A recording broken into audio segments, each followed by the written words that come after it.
मधला प्रियकर पश्चिम महाराष्ट्रातला सोलापूर जिल्ह्यातला पंढरपूर गावचा विठ्ठल आहे। त्याची आधीची प्रेयसी आणि पळून आणून जिच्याशी त्यानं लग्न केलं ती रुक्मिणी ही विदर्भातली आहे आणि या वर्तमान कथेतली वर्तमान प्रेयसी ही आपल्या मराठवाड्यातली परभणी जिल्ह्यातली गंगाखेडची संत जनाबाई आहे। जात्यावर आई ओव्या म्हणायची, 4च ओव्या आहेत।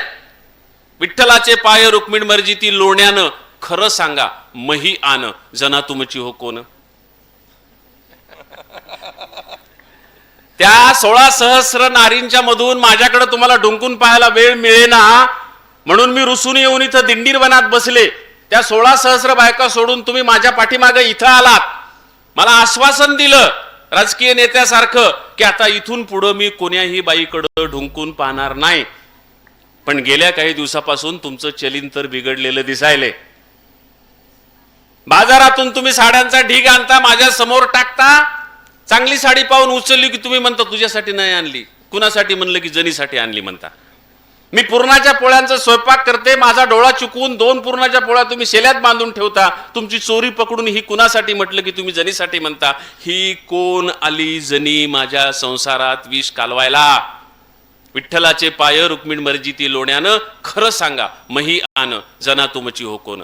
जेव्हा एवढी मोठी प्रेम कथा जी सांगायला शेक्सपियरला 250 पानं लिहावी लागली ती जर 4च ओव्यांच्या मध्ये 8च ओळींमध्ये माझी आई सांगत असेल तर एका एका शब्दाचा आशय 10-10 पानांचा आहे। ती जेव्हा म्हणते ना खरं सांगा मही आन जना तुमची हो कोण, आपण त्याच माणसाला खरं सांगा असं म्हणत असतो जो लबाड बोलण्याची शक्यता असते।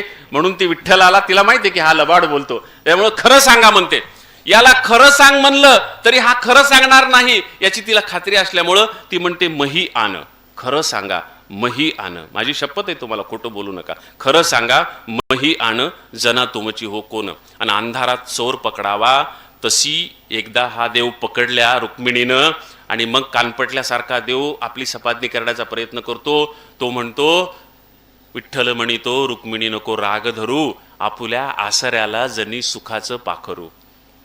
माय मेली बाप मेला आता सांभाळी विठ्ठला असं म्हणत म्हणत हे मायबाप नसलेलं अर्धीचं परधीचं लेकरू गंगाखेडच्या दिंडी सोबत आलं।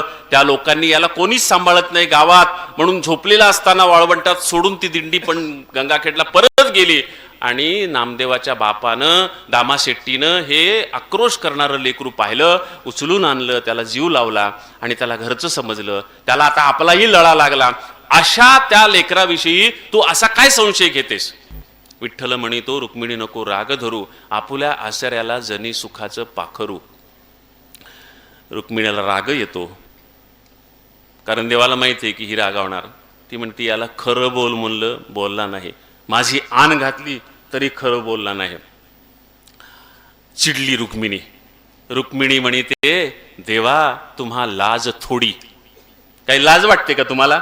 खरं बोला म्हणलं तरी तुम्ही खरं बोल। रुक्मिणी म्हणते देवा तुम्हा लाज थोडी, जनीचा माझा काही संबंध नाही म्हणता। रुक्मिणी म्हणते देवा तुम्हा लाज थोडी, मग गादी फुलांची सोडून वाकळाची काय गोडी। मी घरी फुलांच्या गाद्या अंतरते आणि तुम्ही गोदडीवर जनीकडे झोपायला जाता, हे कशासाठी?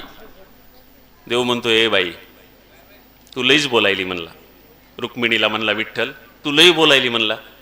असं एखाद्या बाईविषयी बदनामीकारक बोलल्यावर तिला उद्या जगणं किती अवघड जात असतं, तुला कळतं का? तुला काय अक्कल आहे का? काय पुरावा आहे तुझ्याकडं एवढं पुढचं बोलायलीस तू?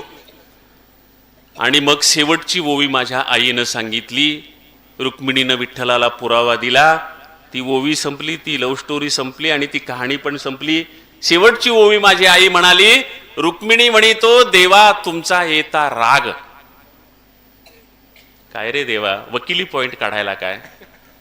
रुक्मिणी म्हणते देवा तुमचा येतो राग आणि तुमच्या धोतराला जनीच्या काजळाचे डाग, आणि तुमच्या धोतराला जनीच्या काजळाचे डाग। मी काजळ लावत नाही, तुमच्या धोतराला रोज काजळाचे डाग असतात आणि तीच मेली काजळ लावत असते। मला माहित आहे माझ्या नवऱ्याची बदनामी होऊ नये म्हणून हे पुरावे रोज मी धुवून काढते, तुमच्या बदनामी होऊ नये म्हणून। आणि तुम्ही मला पुरावा मागायले? जी तुमची बदनामी होऊ नये म्हणून तुमचे पुरावे धुवून काढते